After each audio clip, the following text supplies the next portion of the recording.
मेहमान हमारे साथ लगातार जुड़े हुए हैं और हम यही समझने की कोशिश कर रहे हैं कि एक ऐसा विमान जो 80 के दशक में भारतीय वायुसेना का हिस्सा बना था, इतने लंबे वक्त बाद अगर अपग्रेड किया जाता है तो क्या उन जरूरतों को पूरा कर पाएगा जो जरूरतें आज के दौर की एक बड़ी एक जरूरत है, एक उनका एहसास है हर एयरफोर्स को।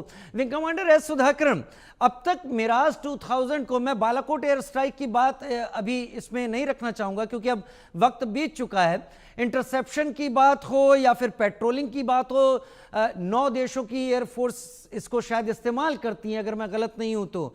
लेकिन क्या बीवीआर रेंज आने से ये डिस्टेंस से कैपेबिलिटी हासिल कर लेगा कि एडवर्सरीज के फाइटर प्लेन को टारगेट कर सके? हाँ, ये स्टेल्थ टेक्निक जरूर नहीं होगी, लेकिन क्या कर सकता है, उस बराबरी पे आ सकता है सुधाकर साहब?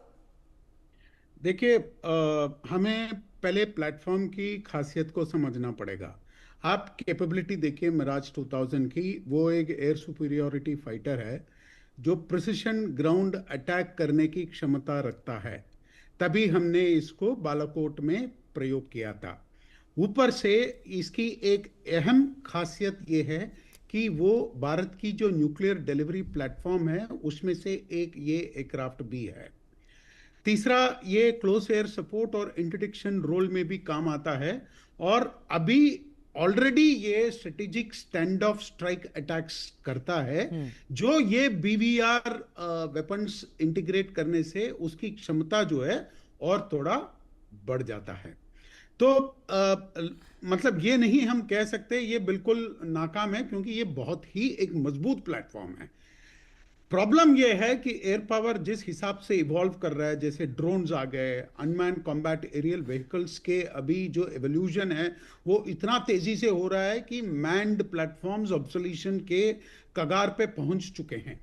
मेरा ये मानना है कि एमका का भी जब तक वो तैयार होके आएगा वो शायद बेड़े में आप इंडक्ट ही नहीं कर पाओगे, क्योंकि उसका प्रोडक्शन लगभग फ्यूटाइल ही रहेगा, क्योंकि वो टेक्नोलॉजिकल ऑब्सोलेसेंस की तरफ स्टेयर कर रहा है। तो हमें जो एमका में जो हमें जो नॉलेज मिलेगा वो अगले उसके अगले जो स्तर का जो वेपन प्लेटफॉर्म है, जो एक एडवांस यूकैव होगा, उसमें हमारा काम जरूर आएगा। लेकिन मेरा ये निजी मानना यह है कि एमका जब तक तैयार होगा उसका बरियल भी तभी हो जाएगा, क्योंकि वो उसका रेलेवेंस नहीं बचेगा। उस 10 साल के बाद का जो कॉम्बैट है, जो एयर पावर जैसे इवॉल्व हो रहा है, जो स्वार्म और मैन्ड अनमैन्ड टीमिंग की जो बात कर रहे हैं, वो मैन्ड वाला कंपोनेंट लगभग एयर से खत्म हो जाएगा। क्योंकि मैन्ड टीमिंग का मतलब है एक कंस्ट्रेंट, जो ह्यूमन बीइंग जो है वो इस लेवल तक अभी कैपेबल नहीं है जो एक ऑटोनोमस प्लेटफॉर्म कैपेबल है। तो हमें उतना जल्दी उतना आगे अगर सोचना है तो मिराज जैसे प्लेटफॉर्म्स जो है उसकी अगर हम लाइफ स्पैन आगे बढ़ाएंगे तो हम इसका जो इसके ऊपर जो खर्च आता है, लगभग 2011 में हमने $2.5 बिलियन खर्च करके इस प्लेटफॉर्म को हमने अपग्रेड किया है। अभी हम अगर नए एयरक्राफ्ट खरीदने की अगर कोशिश भी करें तो भी 50,000 से कम तो कुछ नहीं आने वाला है, बल्कि उससे ज्यादा ही आने वाला है। तो इस किस्म का पैसा जब आप लगाते हो और उसकी जो लाइफ स्पैन है उसकी गारंटी नहीं है, तो हमें ये सोचना बहुत जरूरी, ये बहुत जरूरी बन जाता है कि हम अपने वेपन सिस्टम को एक तो इंडिजिनाइज करें, जो हमने अभी किया है, जो हम एग्जिस्टिंग प्लेटफॉर्म को जितना यूज करें उतना यूज कर लें, और हम चीन की तरफ एडवांस्ड एयर सिस्टम्स की तरफ बढ़े। वरना देखिए, हमारा प्रिंसिपल एडवर्सरी पाकिस्तान नहीं है, चाइना है। एग्जैक्टली। और चाइना की जो एडवांस वेपन सिस्टम है उसको हमें मुकाबला करना है। तो हमारी जो प्रोग्राम्स हैं उस तरफ एक तो हमें सेल्फ रिलायंट बनना है, एक तो इंडिजिनस बनना है। बनना क्या होगा कि जब एक कोई जंग छिड़ जाता है तो लोग तो सैंक्शन दाएं बाएं लगा देते हैं। सेकेंडरी सैंक्शंस अगर लग गए तो आप अगर फॉरेन ओईएम्स पे डिपेंडेंट है अपने वेपन प्लेटफॉर्म्स के लिए, अगर आपका सप्लाई चेन बिगड़ गया तो आप लड़ाई किस चीज से करेंगे? हाथ से तो नहीं कर सकते। तो इसीलिए ये बहुत ही इंपॉर्टेंट बन जाता है कि हम अपने खासकर डिफेंस वेपन्स प्रोग्राम को इंडिजिनाइज करें और उसको इस हद तक पहुंच जाएं कि वो हमारी कम से कम जो इंटरनल रिक्वायरमेंट्स हैं उसको पूरा करें। ना सिर्फ वो लेगेसी वेपन सिस्टम्स को अपग्रेड करने की ये बात है, ये futuristic autonomous weapon systems design और डिलीवर करने की भी हमें उस दिशा में भी बहुत सोचना चाहिए, जो हम आज के डेट में उतना नहीं सोच रहे। मतलब मैं ये नहीं बोलूंगा कि जीरो काम हो रहा है, लेकिन उतना काम हो नहीं रहा। दिशा भी हमारी गलत है और दशा भी हमारी उतनी ठीक नहीं है। ठीक है। तो इस पे तवज्जो देना जरूरी है। भारत ने पिछले 10 साल में बहुत काम किया है, ये मैं मानता हूं, क्योंकि मैंने काफी सारे ऑपरेशंस अंदर देखा हुआ है। और अभी ऑप सिंदूर जब मैं देखता हूं तो मेरा जो छाती जो है गर्व से मतलब फैल जाता है।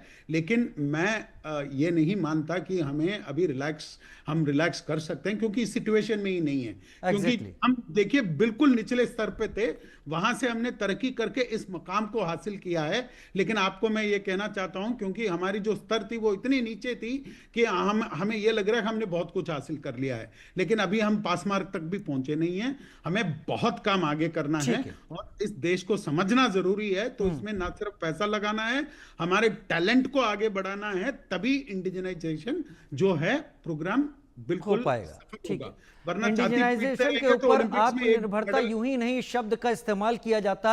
अब अस्त्र मार्क 2 की अगर हम बात करें तो ये मिसाइल बीवीआर रेंज की है, 160 किलोमीटर तक की रेंज तक हिट कर सकती है। जो दर्शक समझ नहीं सकते, 40 किलोमीटर से ज्यादा हवा से हवा में अगर हम मार कर रहे हैं और हम उससे ज्यादा मार करने वाली किसी मिसाइल का इस्तेमाल कर रहे हैं तो उसे बियॉन्ड विजुअल रेंज में रखा जाता है। और इसमें जितनी दूरी अगर किसी के पास कैपेबिलिटी है वो खुद को उतना सेफ कर लेता है। मेजर जनरल शशि अस्थाना, अब आपसे मैं बहुत कुछ मुद्दों पर डिटेल समझना चाहूंगा। 42 स्क्वाड्रंस हमारे यहां एक्सपेक्टेड हैं, होने चाहिए, 29 है, 13 का डेफिसिट है। चाइना 6G पर काम कर रहा है, उसका मॉडल भी उसने सामने रख दिया है। हम अपग्रेड करके क्या सही सोच पर आगे बढ़ रहे हैं? और अगर अपग्रेड करके बढ़ भी रहे हैं तो ये मिराज 2000 आज इतने साल बाद, इस अपग्रेडेशन के बाद, हमें वो जरूरी बैकअप दे पाएगा जो इस बीच में हम एमका के लिए कोशिश कर रहे हैं या फिर दूसरे 5Gs के लिए कोशिश कर रहे हैं, एयरक्राफ्ट्स के लिए? देखिए, किसी भी फौज के अंदर जो इक्विपमेंट होता है उसके लिए कहा जाता है कि 30% होना चाहिए स्टेट ऑफ द आर्ट, एकदम नया। 30% करंट होना 40% करंट होना चाहिए और 30% वो है जो पुराना हो गया है। अभी हमारे केस में एयरक्राफ्ट के मामले में ये 30% स्टेट ऑफ द आर्ट तो हमारे पास है नहीं, और करंट में भी हम थोड़ा पिछड़ रहे हैं। इसलिए अपग्रेडेशन तो बहुत ही जरूरी है और ये इनएस्केपेबल है, ये तो करना ही पड़ेगा हमें। तो ये इस बारे में तो सोचने विचार का कोई गुंजाइश ही नहीं है कि इसको अपग्रेड करके हमें इस्तेमाल करना है, और ताकि हम ये जो बियॉन्ड विजुअल रेंज की जो डिसएडवांटेज है, इस डिसएडवांटेज से हम पार पा सकें। और जो दुश्मन, चाहे वो चीनी हवाई जहाज है, चाहे वो अमेरिकी पाकिस्तानी हवाई जहाज है, F-16 है, इन दोनों में हम एक तगड़ी फाइट दे पाएं, ये बहुत जरूरी है, पहली बात। दूसरी चीज ये है कि जो अभी इंडिजिनस सिचुएशन जो इक्विपमेंट है, इसमें कोई शक नहीं है कि इंडिजिनस इक्विपमेंट की बहुत ही ज्यादा अहमियत है। ऑप सिंदूर में हमने देख लिया, इंडिजिनस इक्विपमेंट में से हम अच्छा लड़ भी पाए, और उसकी एक कहा जाता है कि सर्ज कैपेबिलिटी, यानी कि लड़ाई के टाइम पर आप उसको और ज्यादा बढ़ा सकते हैं, उसकी प्रोडक्शन बढ़ा सकते हैं। तो मान लीजिए अगर आप इसको अपग्रेड करते हैं, आपकी ये जो मिसाइलें जो आप इसमें लगा रहे हैं वो मिसाइलें आपकी अपनी हैं, अगर और ज़्यादा की ज़रूरत पड़ती है तो आप ज़्यादा बढ़ा भी सकते हैं। अगर किसी और की मिसाइल लगा रहे हैं या किसी और की मिसाइल जो इंपोर्ट हो रही है, तो उस हालत में जब लड़ाई होती है, तो जैसे भी विंग कमांडर ने साहब ने बताया कि भाई ये सप्लाई चेन अटक भी सकती है, तो वो सिचुएशन जो है उससे बचने के लिए ये बेटर है कि हम अपनी ही मिसाइल से उसको अपग्रेड करें। तो अपग्रेडेशन एक कुछ हद तक हमारी ताकत को बढ़ाता है और कमी को पूरा करता है। लेकिन जैसा कि आपने बताया कमेंट्री में, 42 स्क्वाड्रन है, 29 चाहिए। अब ये 13 स्क्वाड्रन का गैप जो है वो इतनी आसानी से पूरा होने वाला नहीं है, इसलिए इसके लिए हमें हर चीज मिक्स करके करनी पड़ेगी। यानी कि तेजस जल्दी बनाने पड़ेंगे।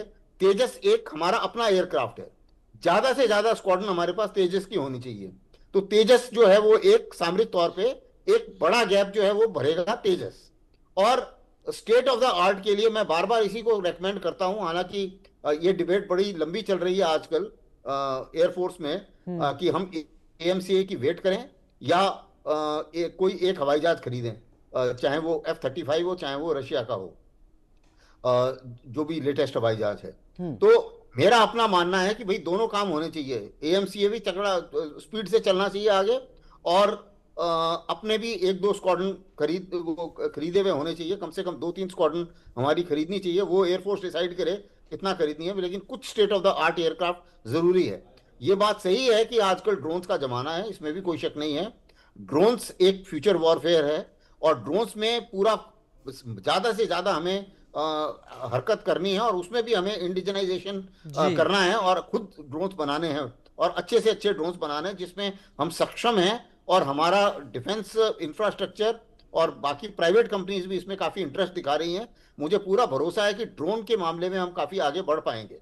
उम्मीद मैं भी यही कर रहा हूं सर कि एमका के साथ साथ जो आपने इशारा दिया F-35 या Su-57 जिसके ऊपर सोचा जा रहा है 2035 तक अगर एमका का टारगेट रखा गया है, तो तब तक उस दौर के बीच के लिए, उस गैप को भरने के लिए भारत को 5th जनरेशन स्टेल्थ लेना ही होगा, और उसके जरिए भारत अपना पीछे अपना प्रोडक्शन बढ़ाता है। मैं इस बात की भी उम्मीद करता हूं विंग कमांडर सुधाकरण के सुझाव से कि भारत को 2035 के आगे के टारगेट्स को देखते हुए एमका को अभी से डिजाइन करना होगा, ताकि 2035 के आगे भारत उस वक्त, उस दौर के हिसाब से अपने को प्रिपेयर रखे। बहुत धन्यवाद, आप दोनों ही एक्सपर्ट ने अपनी बात रखी।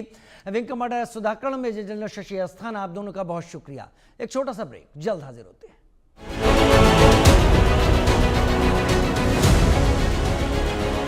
Associate sponsor